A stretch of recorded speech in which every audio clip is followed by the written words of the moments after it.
Welcome to Carlos M Kitchen if this is your first time, and thank you for supporting my channel. This is what you're going to need in order to make these appetizers.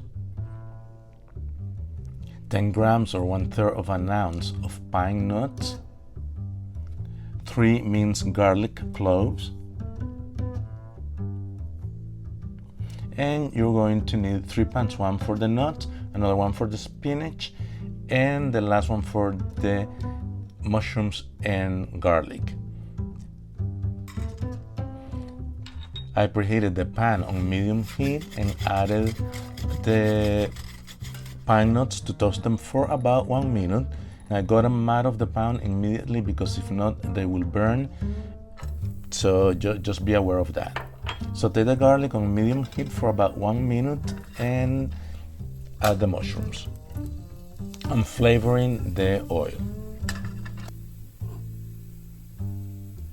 And those are 8 ounces or 225 grams of mushrooms, and I cooked the mushrooms for about 5 minutes. But before I forget, I want to invite you to subscribe to my channel. There are very eclectic recipes, so check them out and let me know what you think about them. I turned off the heat and left the mushrooms right there on the pan for now. Meanwhile, I crumbled 7 ounces of feta cheese. That's 200 grams, 7 ounces.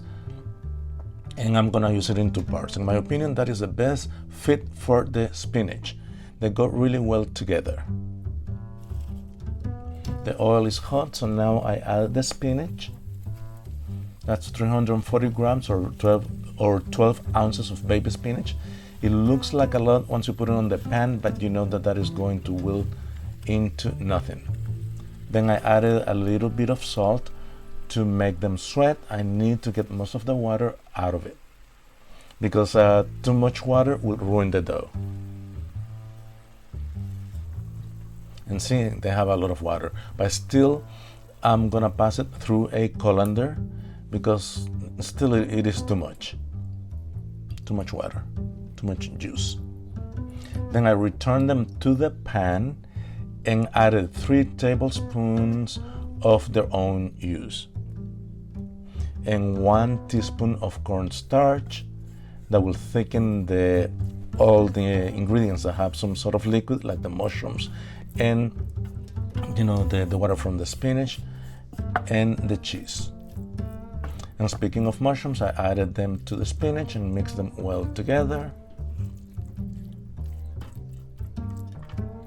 followed by 100 grams or half of the cheese until the cheese is almost completely melted.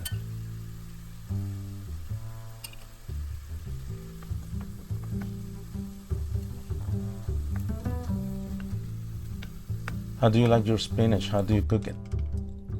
Don't forget to add the toasted pine nuts. Mix well and transfer the mix to a bowl.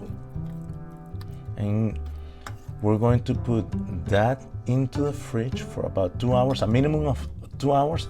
It's better to leave them overnight.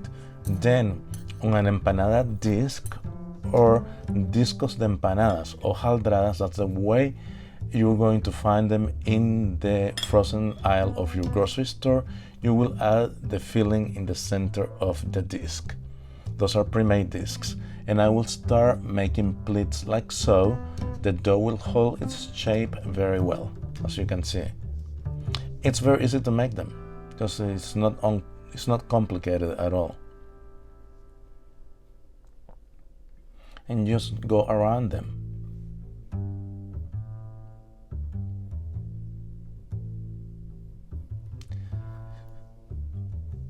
Then you're going to rearrange the filling because we still need to add more cheese to that. Your oven should be preheated by now at 400 degrees Fahrenheit. You can also make empanadas, so you join the top center of the dough, then the rest to make a half moon. Make sure to get some of the air out.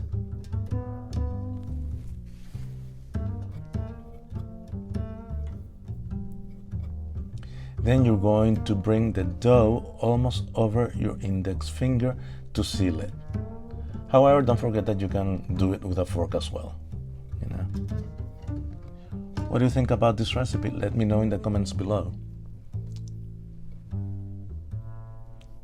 Once they're all done, then I add the rest of the cheese, and they're going to the oven for 20 minutes.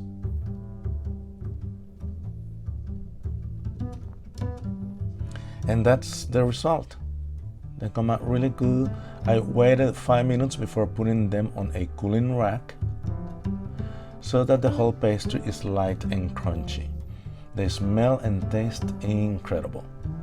So try it and let me know. Hope you like the recipe. Check out these other ones. Chaito.